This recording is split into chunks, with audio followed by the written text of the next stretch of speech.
Bien, quiero compartir la escritura porque voy a hablar del diezmo en unos meses más. En Juan capítulo 21, un momento muy especial, como todos los momentos en la escritura. Cada vez que Dios habla, es un momento especial, es un tiempo de bendición. Aunque diga algo que no nos guste, es bendición. Así que en Juan capítulo 21, 15 al 19, los hermanos que habitualmente leen la Biblia van a saber al tiro de qué se trata el tema y van a decir: ¡ah, qué rico! ¿Cierto? Juan 21, amén, gloria a Dios, qué rico, me encanta, es maravilloso. Yo domingo tras domingo los molesto así porque de verdad quiero estimularlos a que no se descuide en su cultivo personal diario. ¿Ah? Pesque el pancito de vida que tiene ahí en el velador o en el mueble buffet, ¿cómo se llama? Y bótelo, ¿ya? Para que lea la Biblia, no se conforme con el horóscopo evangélico, porque el pancito de vida se volvió el horóscopo evangélico. Así fue, en un tiempo fue un bonito estímulo, pero ya se volvió eso, una superstición. Juan 21, 15 al 19, dice: cuando hubieron comido, Jesús dijo a Simón Pedro: Simón, hijo de Jonás, ¿me amas más que estos? Le respondió: sí, Señor, tú sabes que te amo. Él le dijo: apacienta mis corderos. Volvió a decirle la segunda vez: Simón, hijo de Jonás, ¿me amas? Pedro le respondió: sí, Señor, tú sabes que te amo. Le dijo: pastorea mis ovejas. Le dijo la tercera vez: Simón, hijo de Jonás, ¿me amas? Pedro se entristeció de que le dijese la tercera vez: ¿me amas? Y le respondió: Señor, tú lo sabes todo. Tú sabes que te amo. Jesús le dijo: apacienta mis ovejas. De cierto te digo, cuando eras más joven, te ceñías e ibas a donde querías, mas cuando ya seas viejo, extenderás tus manos y te ceñirá otro, y te llevará a donde no quieras. Esto dijo, dando a entender con qué muerte habría Pedro de glorificar a Dios. Y dicho esto, añadió: sígueme. Amén. El Señor bendiga su palabra en nosotros. Después de haber comido, dice la Escritura, el Señor era muy fraternal, muy amistoso y muy familiar. En los escritos de los evangelios encontramos varios momentos en que el Señor, al momento de comer, al momento de la cena, al momento de compartir el pan, Él los aprovechaba para enseñar verdades espirituales. Gloria a Dios, en ese tiempo no estaba, ¿cierto?, el comensal de lujo de hoy, que es el celular, ¿cierto?, que se come así, por lo que dicen en este tiempo. Había una apreciación de ese momento, el comer, porque es el tiempo más íntimo. Qué pena cuando se volvió una mala costumbre que las familias coman todas por separado, ya sea por la escuela, por el trabajo, o porque a algunos les gusta comer en su pieza, a los jóvenes especialmente, pero eso le ha hecho mal en el tiempo a la familia. Ha ido rompiendo lazos, quebrando relaciones.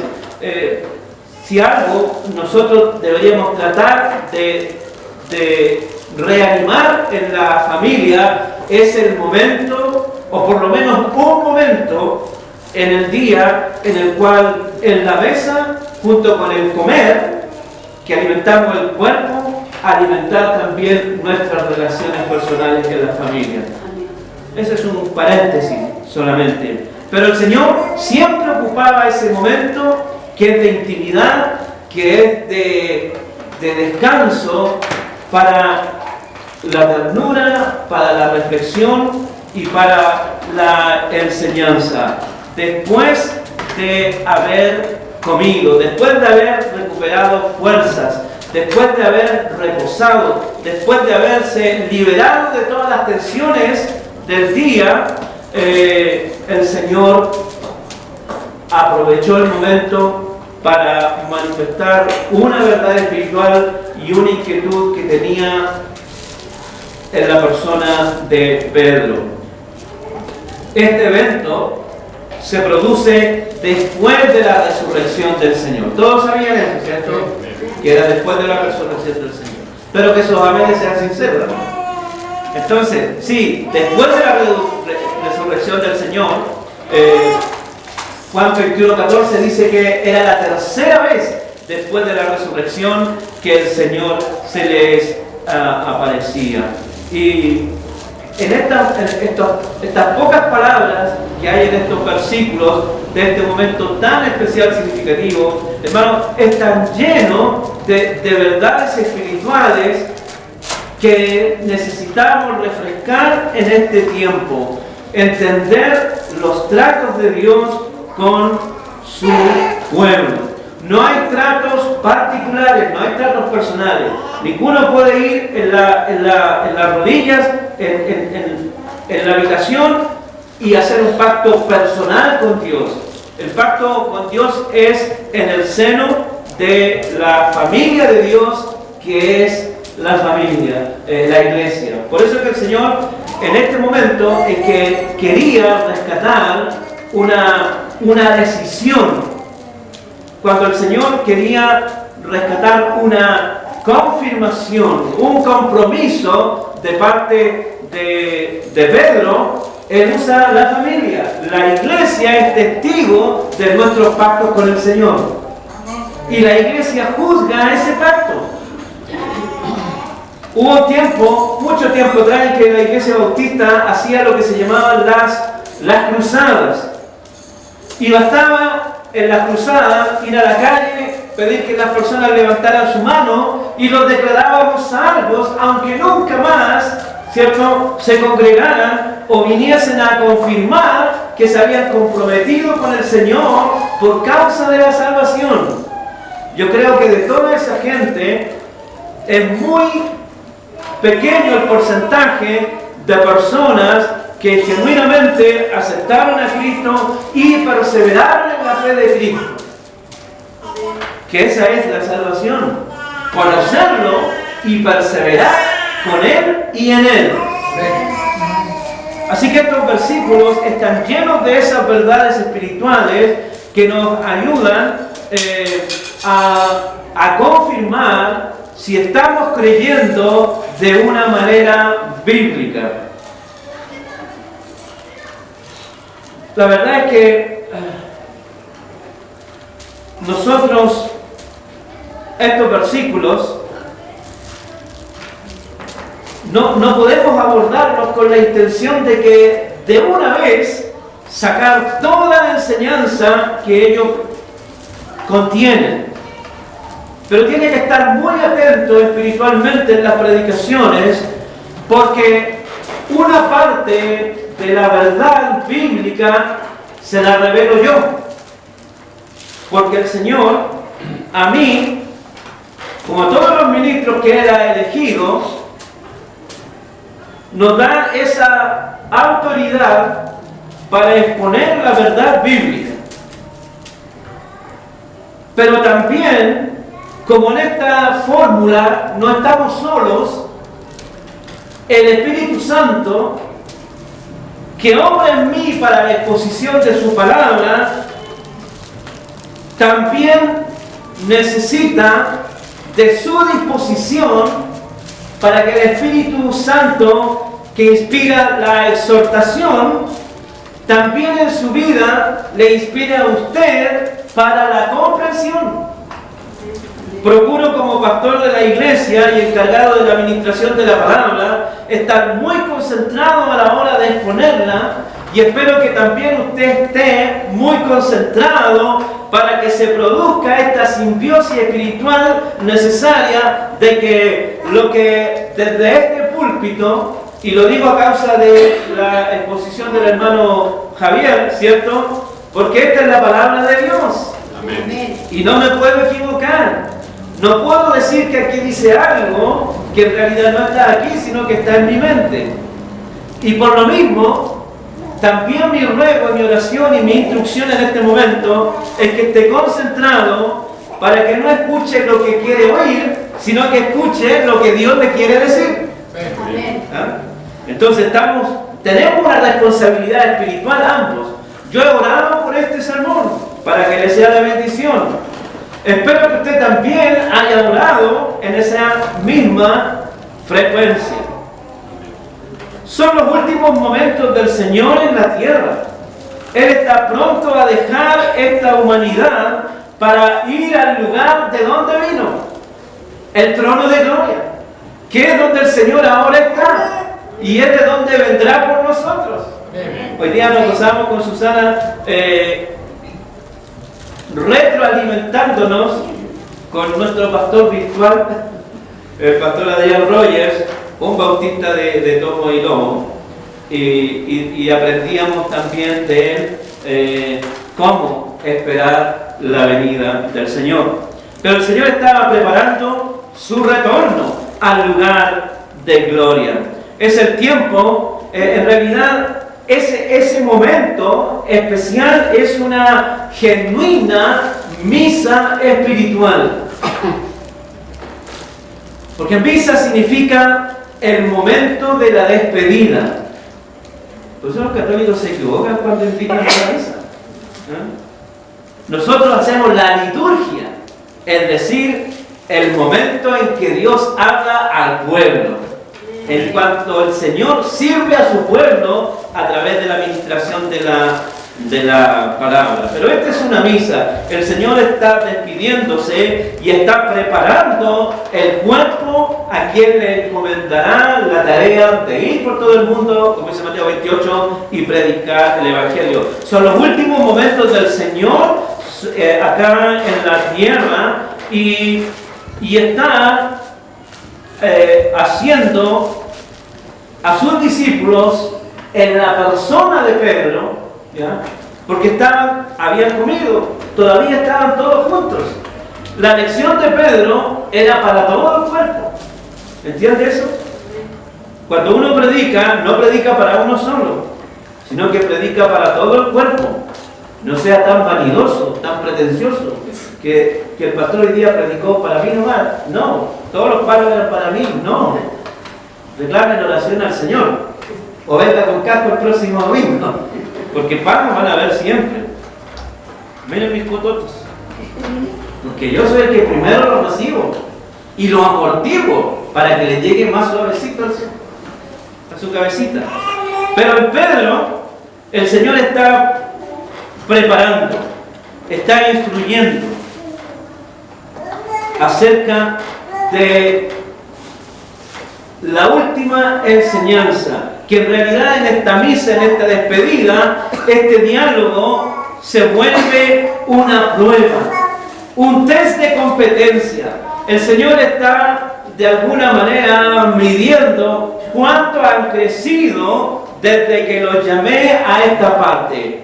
Recuerde que Pedro estaba con su hermano en la barca y el Señor le dijo, sígueme, y él dejó, ¿cierto?, las redes y le siguió. ¿Cuánto ha crecido Pedro en este tiempo, en estos 3 años que me ha acompañado en el ministerio? También el Señor permanentemente está diciendo, con nombre y apellido, cuánto habrá crecido, cuánto has crecido, Daniel, en este tiempo. ¿Cuánto has crecido, Rosita, en este tiempo? ¿Cuánto has crecido, Susana? ¿Cuánto has crecido, póngale su nombre, desde que te llamé hasta ahora? ¿Es el mismo? ¿Ha aprendido cosas nuevas? ¿Ha mejorado? ¿Es realmente un hombre o una mujer nueva? ¿Ha experimentado el nuevo nacimiento? ¿O todavía está apresado, ¿cierto?, en en alguno de los tentáculos con los cuales Satanás, el diablo, permanentemente nos está distrayendo. Es decir, ya le he quitado horas a Dragon Ball para estar más cerca del Señor. Ya le he quitado más horas a la WWF para estar con el Señor. Ya le he quitado horas, esto todo es por nombre y apellido. Ya le he quitado horas a la NFL para estar más cerca del Señor. Ya le he quitado más horas, ¿cierto? Perdón nuestros pecados para estar con el Señor. Y en fin, todo es por nombre y apellido. Señor, ¿le has quitado horas a la guerra de la gracia para estar más tiempo conmigo? Porque todos tenemos algún apetito. Pero el Señor nos está invitando permanentemente a que aprendamos a apreciar lo bueno que es disfrutar esos momentos con Él. Y esto es lo que está haciendo Pedro. Pedro iba a recibir una gran tarea y el Señor lo está testeando, lo está midiendo, lo está poniendo a prueba, está analizando sus competencias. El Señor Jesús sabía perfectamente en qué condición Él estaba, pero quería que Pedro tuviera la capacidad personal de darse cuenta para qué cosas estaba aptos y en qué otras Él necesitaba reforzamiento. Nosotros siempre, hermanos, somos buenos para algo. En la iglesia no hay nadie a quien se le puede decir, eres un bueno para nada. Porque el Señor es tan misericordioso, Él nos mira desde el cielo y siempre sabe que somos buenos para algo. Así de bueno es el Señor. Él nunca te va a decir bueno para nada. Pero Él siempre te va a decir, pero podría ser tanto más. Bendito sea el Señor. Así que en Pedro Jesús nos está representando también a todos nosotros. Así como tenía interés en el crecimiento, en el desarrollo y construir en Pedro un hombre maduro, apto para la obra, también ese mismo propósito tiene el Señor con nosotros. Y construyó toda una iglesia que es la cátedra donde Él nos prepara para su obra. Y eso obviamente también trae muchas bendiciones conexas. Y tenemos que agradecer al Señor por eso. Así que Pedro nos representa como el estudiante que pretende ser aventajado. Es decir, uno que está superándose y se acerca a los niveles que el Señor exige, no arbitrariamente, sino que los exige porque la tarea que Él nos encomienda es maravillosa, es un privilegio y tiene una connotación eterna. Todo lo que el Señor haga con nosotros no tiene solamente una connotación temporal, aunque normalmente todas nuestras oraciones están enfocadas en el plano natural y temporal. Pero el Señor siempre nos invita a que busquemos primero las cosas de arriba. Buscar primeramente el reino de Dios, su justicia y todas las demás cosas os serán añadidas. Pero habitualmente dedicamos más trabajo, más atención y más tiempo a las cosas de abajo que a las de arriba. Pero el Señor tiene que en algún momento lograr cambiar nuestras prioridades. Revisando la Escritura, vamos a repasar desde el 15 al 17, porque hay una insistencia muy especial. Cuando hubieron comido, Jesús dijo a Simón Pedro, ahora se lo voy a leer en NBI, que es muy aclaratoria la versión. Dice, cuando terminaron de desayunar, Jesús le preguntó a Simón Pedro, Simón, hijo de Juan, ¿me aman más que estos? Sí, Señor, tú sabes que te quiero, contestó Pedro. Apacienta mis corderos, le dijo Jesús. Y volvió a preguntarle, Simón, hijo de Juan, ¿me amas? Sí, Señor, tú sabes que te quiero, cuida mis ovejas. Por tercera vez Jesús le preguntó, Simón, hijo de Juan, ¿me quieres? Juan, o Johanán, o Yocaná, o Jonás. Por tercera vez Jesús le preguntó, Simón, hijo de Juan, ¿me quieres? A Pedro le dolió que por tercera vez Jesús le hubiera preguntado, me quieres? Así que le dijo, Señor, tú lo sabes todo, tú sabes que te quiero, apacienta mis ovejas, le dijo Jesús. En la Escritura el 13 es un símbolo de confirmación. Era importante para el Señor Jesús confirmar la fe de Pedro y que Pedro pudiera entender que estaba listo o no para la tarea. El Señor le entrega una gran encomienda, un mandato: apacienta mis ovejas, que es un trabajo extraordinario, es sublime, pero a escala nosotros también apacentamos la ley del Señor. En algún momento Dios, en su soberanía, en esta iglesia y en todas las iglesias que invocan su santo nombre, Él levantó hombres para guiar al cuerpo formal de creyentes que es la iglesia. Pero nosotros también en nuestros hogares tenemos una responsabilidad de apacentar, que significa alimentar, proveer, estimular, etcétera, para las necesidades, las materiales, las emocionales, pero principalmente las espirituales. Nosotros también en nuestro hogar, y en ese sentido aplicamos el llamamiento de Pedro, lo dice en la segunda carta, nosotros ejercemos un sacerdocio integral. Nosotros los bautistas hablamos del sacerdocio universal del creyente. No todos somos pastores, pero sí todos tienen la responsabilidad que en algún momento ministren de la gracia de Dios a otros. Amén. Así que 3 veces esta insistencia es un símbolo de confirmación. Era importante para el Señor que Pedro estuviese bien claro acerca de sus competencias, sus potencialidades, lo que Dios podía hacer en ese momento con él y lo que el mismo Señor podía proyectar en el tiempo en su vida. Apacienta mis ovejas. 3 veces. Y curiosamente, entre comillas digo curiosamente, las mismas 3 veces que hace apenas unos días el Señor Jesús había sido testigo de cómo Pedro cumplía su palabra cuando afligido le negaba.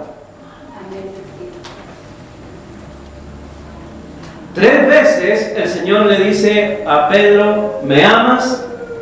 Las mismas 3 veces que hace apenas una semana Pedro le había negado. Hay que reflexionar sobre eso. Lo relata Marcos 14, ¿cierto? Usted lo sabe. Entonces, ¿por qué esta insistencia, queridos hermanos? Hasta ese momento, Pedro había sido un hombre que no demostraba mucho. No era un hombre al cual se le pudieran apreciar potencialidades. Hasta ese momento Pedro siempre había demostrado ser un hombre poco confiable e inmaduro. Ese era el testimonio real que tenía el Señor de Pedro, pero también era el testimonio real que tenían los otros discípulos. Por supuesto, cada uno tenía su llaguita, ¿cierto? Uno llegó a decir, mientras no vea y toque las llagas del Señor, no voy a creer. Así que Pedro, hasta ese momento, había demostrado ser un hombre poco confiable, inmaduro y cobarde.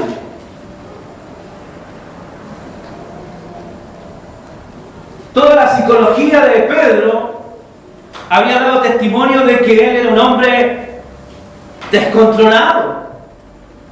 En Juan 18:10 nosotros encontramos que cuando el Señor va a ser apresado, él toma una espada y corta la oreja de Malco, que era un servidor del sumo sacerdote. Pedro andaba armado. Él andaba con la daga siempre al cinto, preparado para la violencia. Era un hombre descontrolado, con un carácter y un temperamento que fácilmente lo superaba. Un hombre de mecha corta, ¿cierto? Un dry grass, pasto seco. Era un hombre descontrolado.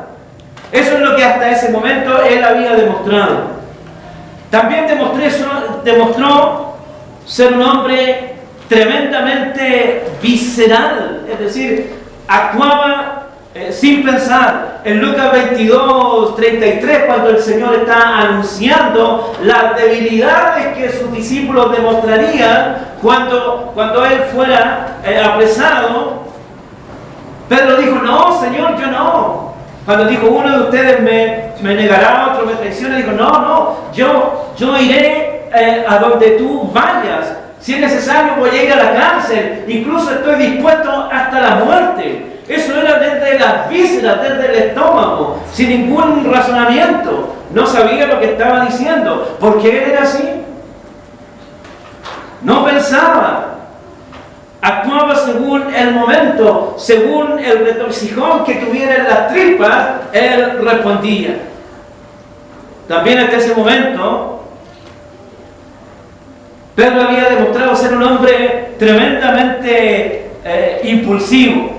Mateo 14:28, para que ustedes lo vean, y siempre la hermana Susana nos va a ir representando, da testimonio de que él, cuando vio al Señor Jesús caminar sobre las aguas, dijo: si él puede, yo también.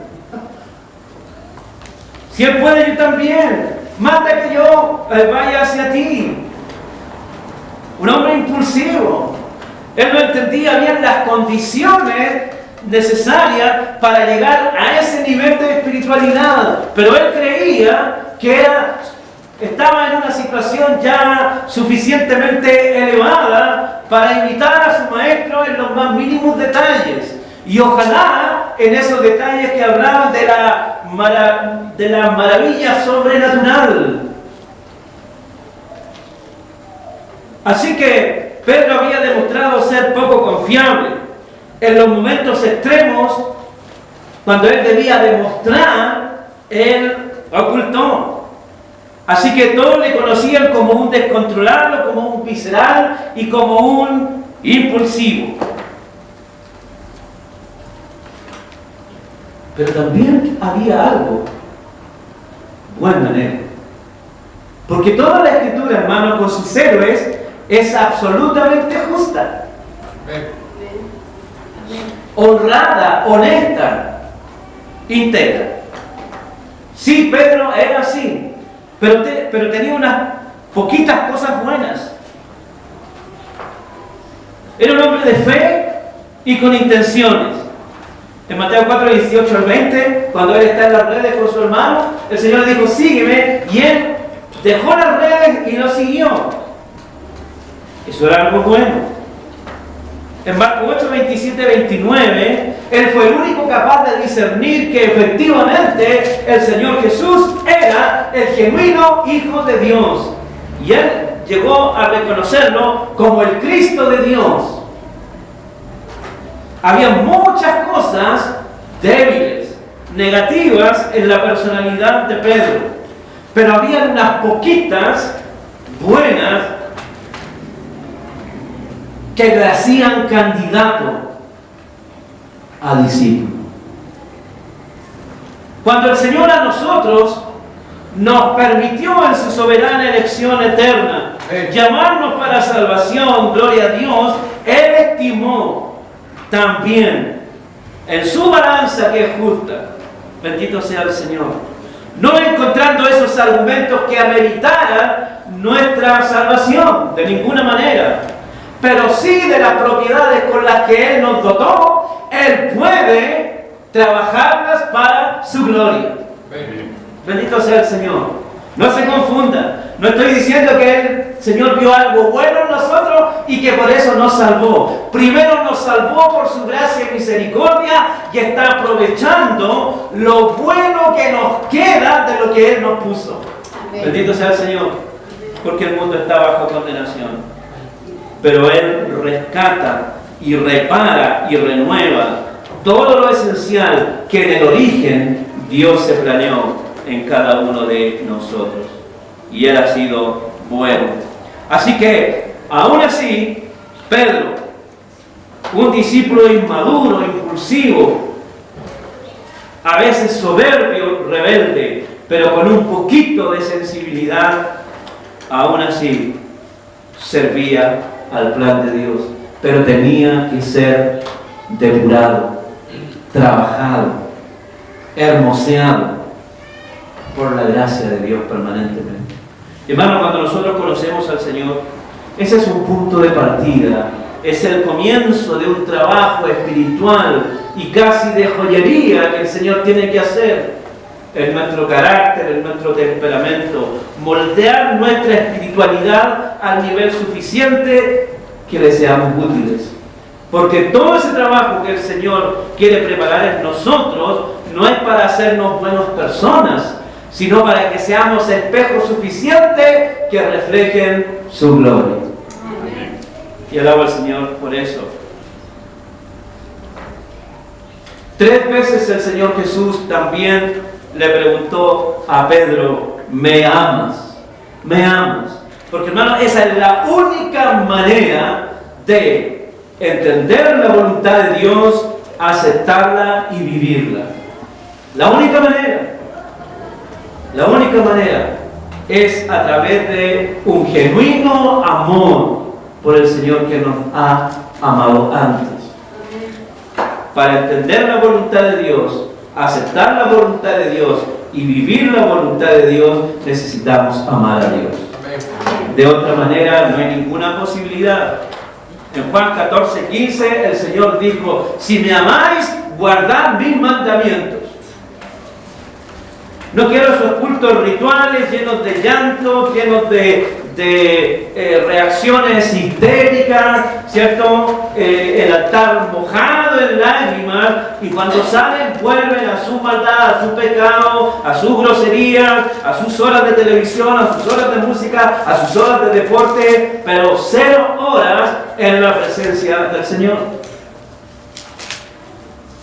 Amar a Dios es ponerlo a Él como la prioridad más importante en la vida. Entender de que si algo somos, es por su gracia. Y amar a Dios es la inversión por excelencia. Porque cuando uno ama, se dedica, se entrega, se sacrifica por lo que ama. Por eso que el Señor Jesús, cuando habló del amor entre el esposo y la esposa, dijo: maridos, amad a vuestras mujeres, así como Cristo amó a la iglesia y se entregó a sí mismo por ella. Amén. Y eso es lo que hizo el Señor para demostrar su amor. Se entregó a sí mismo por nosotros. 3 veces le preguntó, porque el Señor quería en Pedro un amor profundo, serio, un amor comprometido, como es el amor de Dios. Hoy en día las parejas dicen: bueno, nosotros nos amamos, así que vamos a probar un tiempo. El amor es capaz de firmar. Amén. ¿Es así? El amor es capaz de renunciar. Nosotros a veces vemos algunos programas de, entre comillas, orientación familiar, y los psicólogos dicen: es bueno que de vez en cuando la pareja se dé un tiempo para sí mismos. Yo siempre digo esto: si yo quisiera mi espacio, mi tiempo, no me caso. Yo me casé porque quería estar todo el tiempo y todos los días con mi mujer Susana. Si no, me habría quedado solo. Como en aquel día precioso, cuando nos casamos, el 21 de diciembre, ella estaba feliz, yo estaba casado.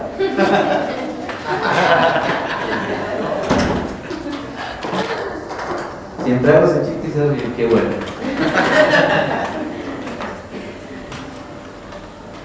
3 veces Pedro había negado al Señor, y ahora 3 veces el Señor busca en él confirmar la calidad de su compromiso. En realidad nosotros, hermanos, no hablando como el mundo, sino como gente de la iglesia, que tiene una inquietud espiritual. ¿Cómo se toman las decisiones espirituales? Esa es principalmente la inquietud de esta mañana, media tarde.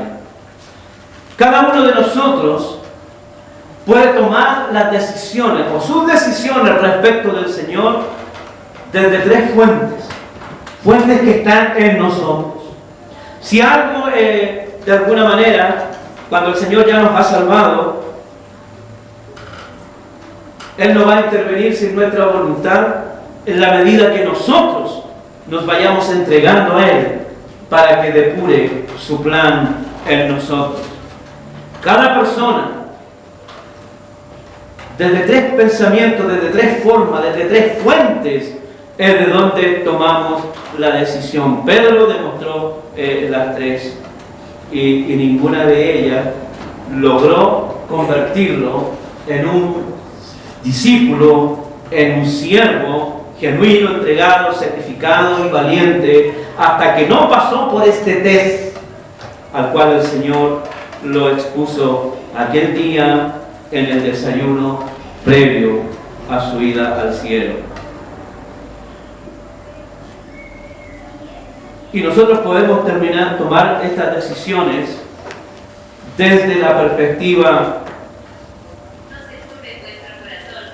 emocional, desde la perspectiva intelectual y también desde una perspectiva espiritualista o mística. Y es lo que quiero rápidamente explicar, porque de eso están llenas las iglesias. Así que lo escribí de esta manera. En cada persona están estas tres fuentes desde donde puede venir la decisión o la respuesta que entregamos al Señor cuando Él nos demanda. En la película que vamos a ver en Semana Santa dice cuestión de fe o una pregunta de fe. Constantemente nosotros estamos siendo desafiados por las circunstancias y respondemos según estemos preparados a cada una de ellas. Así que vamos a analizar nuestra respuesta al Señor, que se traduce en la manera como ejercemos nuestro discipulado, es decir, cómo seguimos al Señor. Así que, cuando se sigue a Dios desde la emoción, desde los sentimientos, ¿qué nos dice la Escritura? Por supuesto que tenemos que amar a Dios por sobre todas las cosas. Ya les voy a referir a ese versículo. Pero hay una advertencia que hace Judas en la Epístola Universal de Judas, en los versículos 18 y 19, dice que solo las emociones y los sentimientos no son suficientes para agradar y encontrar la voluntad de Dios perfecta en nuestra vida y dar respuesta satisfactoria a la demanda del Señor.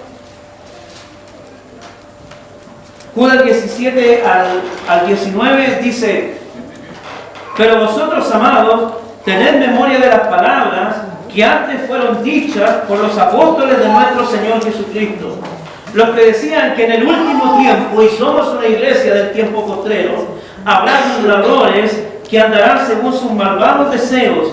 Estos son los que causan divisiones, los sensuales, que no tienen al Espíritu Santo. Los sensuales, no, aunque también los hay, los sexuales. Hubo un infeliz que, disculpen hermanos,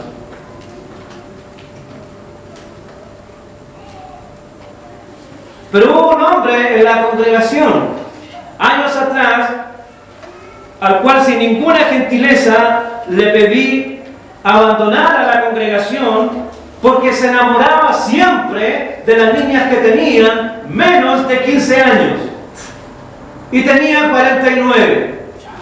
Según las leyes actuales nos habrían obligado a lo mejor a tenerlo acá porque era su opción, pero eso es una maldad. Un hombre adulto no puede estar mirando lascivamente a las hijas que podrían ser sus hijas de la iglesia. Esos son los que viven, que también hay en la iglesia, solo por emociones y sentimientos. Pero NBI explica más el concepto y el versículo 19 dice: estos son los que causan divisiones y se dejan llevar por sus propios instintos, pues no tienen al Espíritu. En algún momento creyeron, se hicieron parte de la iglesia, pero su fe siempre ha sido motivada y moldeada desde sus sentimientos, desde sus emociones. Es decir, según sienten, ellos sirven. Según el ánimo, según el estado de ánimo, es que ellos se comprometen. Si algo les parece, si algo les gusta, no tienen la capacidad de meditar, de sopesar, de poner en balanza si tal sugerencia o tal acción de la iglesia verdaderamente está de acuerdo a la palabra de Dios. Son aquellos que piensan que su manera de sentir marca la forma como la iglesia debe conducirse. Son el espiritualómetro de la iglesia. Según yo sienta, para ese lado debe caminar. Son los que viven hambrientos de las visiones, de los sueños, las apariciones, de pactar individualmente con Dios y otras herejías. Abundan en esta época personas que de esa manera se sirven a sí mismos. Siempre quieren que la iglesia produzca algo que les satisfaga. No dan, solo piden. No renuncian, solo reclaman. No obedecen, solo mandan. Y ese no es el tipo de discípulo que el Señor quería en esa época apostólica, y tampoco es el tipo de discípulo que queremos hoy en la iglesia evangélica bautista Jireh del Salto. Estos sensuales, los que viven por los sentimientos, viven buscando la expectación. Donde parece que algo se mueve, ahí quieren estar. Donde parece que algo está en movimiento, allí es donde quieren moverse. Donde está la expectación. Confunden avivamiento con movimiento. Y el avivamiento espiritual es devoción, es fe, es entrega, sacrificio, estudio, oración, ayuno, ofrenda y especialmente proclamación. Ese es genuinamente un discípulo que ha controlado sus emociones y las ha puesto en el dominio del único que puede controlar nuestros sentimientos y emociones. Gálatas 5:22 dice que ese es el Espíritu Santo. Y cuando Él tiene control de nuestra personalidad, todo lo que produce ese control del Espíritu Santo es amor, gozo, fe, paz, paciencia, bondad, benignidad, mansedumbre y templanza. Eso es lo que produce en un hombre cuyo temperamento, cuya personalidad está perfectamente controlada por el Espíritu Santo. Un hombre de esa naturaleza se aflige, pero no cae derrotado. Mujer u hombre de esa calidad de emociones controladas por el Espíritu Santo puede preocuparse, pero no desesperarse. Hay situaciones de la vida que le van a entristecer, pero no le angustiarán. Tendrá decepciones, pero no depresiones. Porque puede decir con Pablo: todo lo puedo en Cristo que me fortalece. Y una tremenda batalla de fe se vive en las emociones. Pedro en su momento demostró ser un hombre de esa naturaleza, enteramente visceral, enteramente apasionado, pero mentalmente desequilibrado. Una visión del Evangelio puede ser desde las emociones. ¿Cómo estuvo el punto? Lindo, cantamos, danzamos, lloramos. Yo me reservo todas esas emociones, porque voy a tener una eternidad para mirar el rostro maravilloso de mi Dios y abrazar al Padre, al Hijo y al Espíritu Santo, y a mi ángel de la parte decirle: ¿cómo estáis, Gabriel? Eternamente. Luego, en este análisis bíblico-psicológico, también por la Escritura nosotros encontramos que hay otros que han superado el rudimento de la emoción.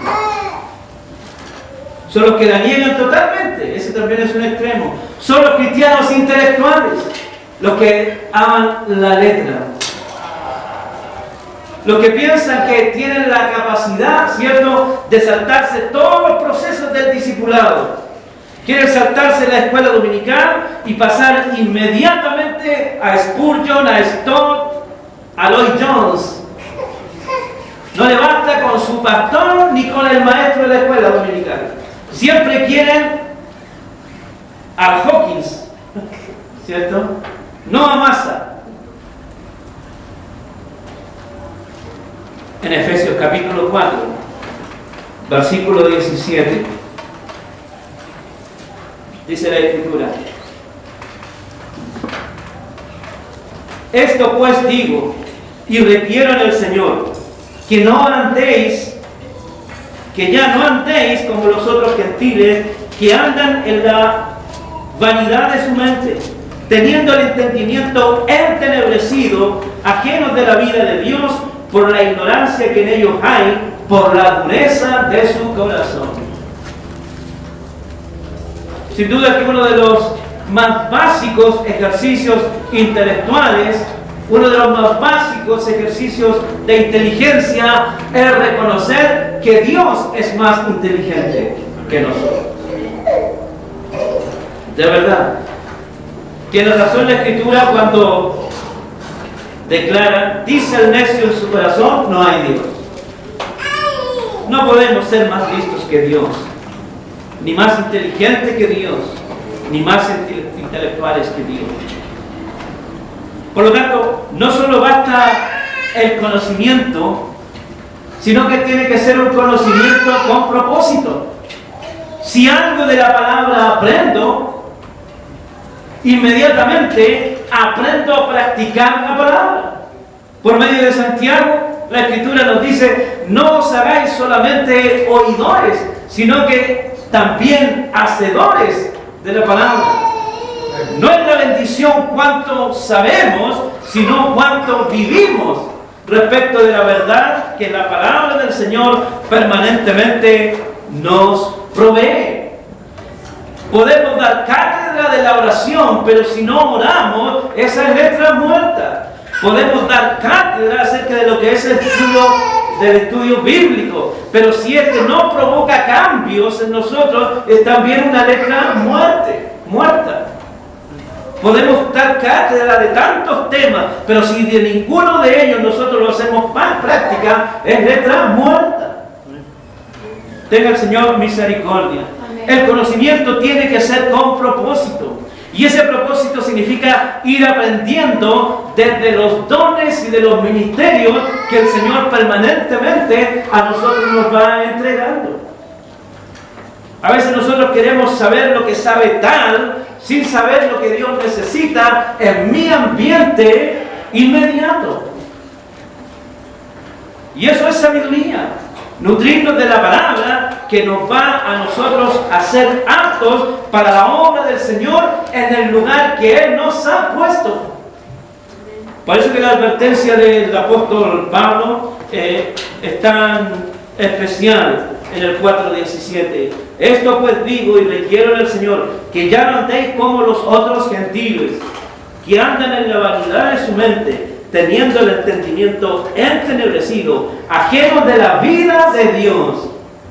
Y la palabra, una vez que entra en nuestros corazones, no nos hace ajenos, sino que nos hace participantes de la vida de Dios. Amén. Así que algo que es muy importante, si somos aquellos dotados con esa inquietud de permanentemente estar investigando, explorando la palabra del Señor para el personal crecimiento, pero también para ser instrumentos de crecimiento en los que nos oyen, entonces sí, el conocimiento, el intelecto, tiene un propósito. No podemos declararnos de ninguna manera autosuficientes. Los cristianos pseudointelectuales, los pseudointelectuales de la fe, después de tantas charlas, ¿saben qué se vuelven? Charlatanes. Y de eso abunda, lamentablemente, en muchas iglesias. De tantas charlas se vuelven charlatanes. Mucha prédica, poca práctica. Muchas definiciones, pocas acciones. En Mateo capítulo 23,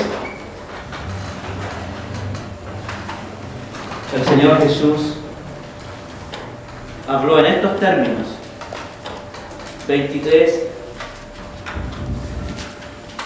del 1 al 3 dice: entonces habló Jesús a la gente y a sus discípulos diciendo: en la cátedra de Moisés se sientan los escribas y los fariseos. Así que todo lo que os digan que guardéis, guardadlo y hacedlo, mas no hagáis conforme a sus obras, porque dicen y no hacen.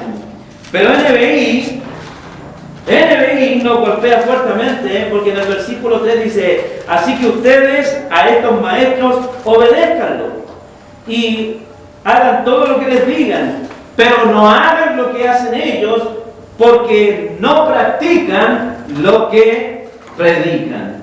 Y obviamente, ese tipo de creyente que predica, pero no practica, es el que daña, ofende y blasfema el nombre del Señor. Así que estamos viendo dos cosas. Podemos tomar las decisiones espirituales desde la emoción, pero esas decisiones no van a ser confiables ni firmes.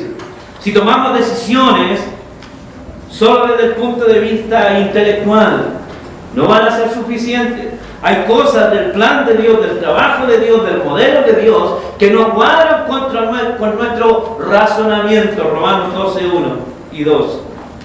Y eso nos puede provocar frustración. La Biblia nos dice lo que debería decir sobre mi situación, sobre mi gusto, sobre mis apetitos. Y eso nos va a hacer frustrados e inconstantes. Pero también hay una tercera fuente, y es la que a mí me parece más peligrosa. Y es cuando se van a asumir decisiones en el Señor, se van a tomar decisiones desde el punto de vista espiritualista o místico, es decir, los que creen que están en las nubes cuando el Señor todavía no ha vuelto en las nubes como Él prometió. Aquellos que creen que de la familia de Dios tienen un trato especial, que están en una posición privilegiada. Han hecho un resumen de todas sus experiencias y se montan en un podio que nadie les ha reconocido. Son los espiritualistas o místicos. Están viendo al diablo en todas partes. Todo es satánico. Dice la Escritura en Gálatas capítulo 6.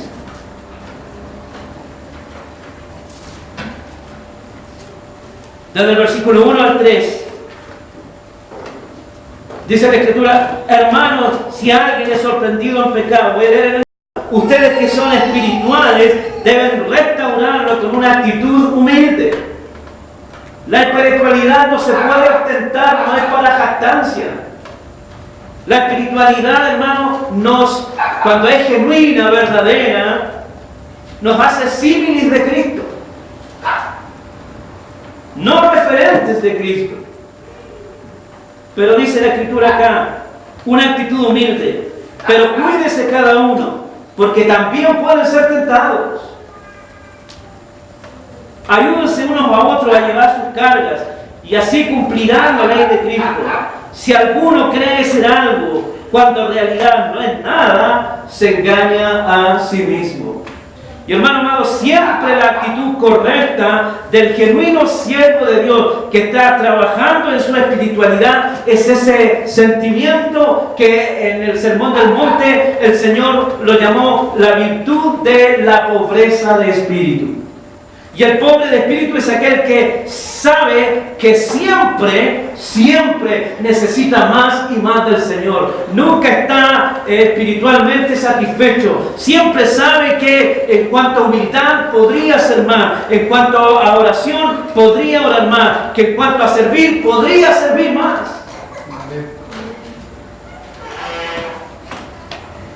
Ese es el verdadero hombre espiritual, no el que se pone en un podio inalcanzable y mira desde su altura la pobreza de los demás hermanos. Su oración es: gracias Señor, como decía el fariseo, que no soy como este publicano. Ese es un pecado estimulado directamente con un dardo de fuego maligno del diablo al corazón.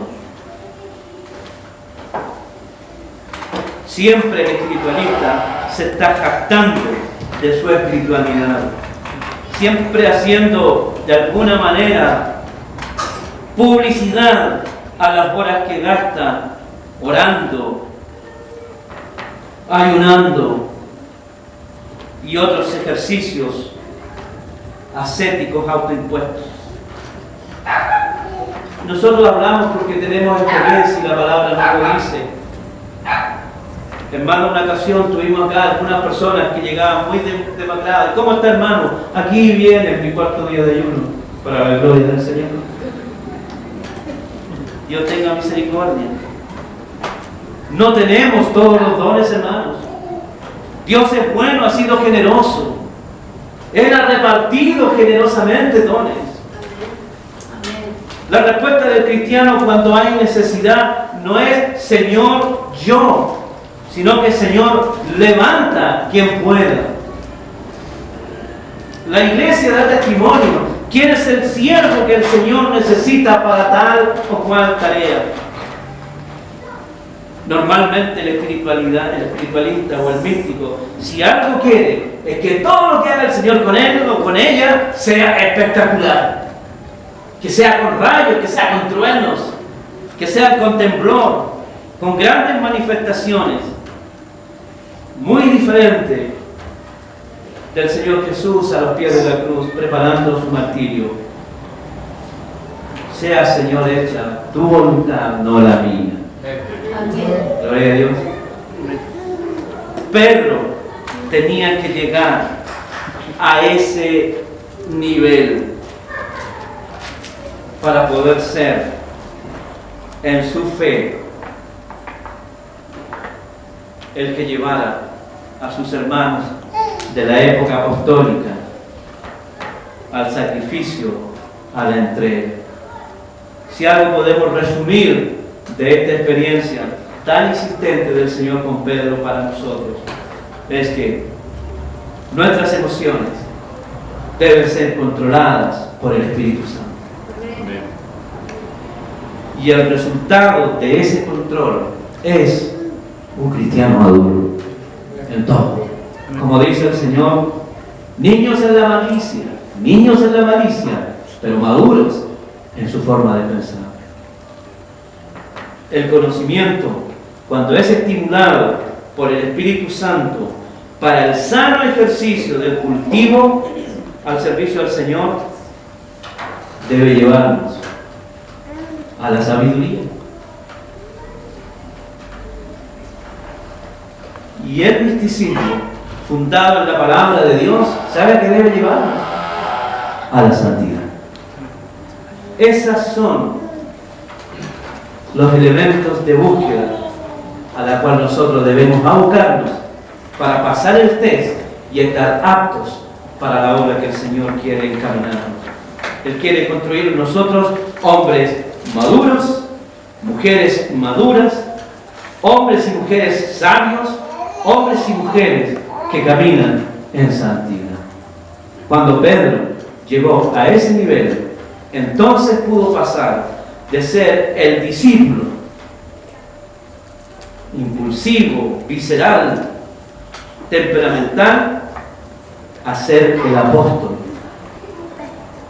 que estaba con todas las condiciones para liderar a la iglesia del primer siglo.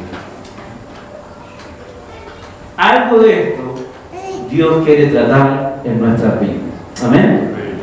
Abóquese a Él. Póngase en pie y vamos a orar al Señor.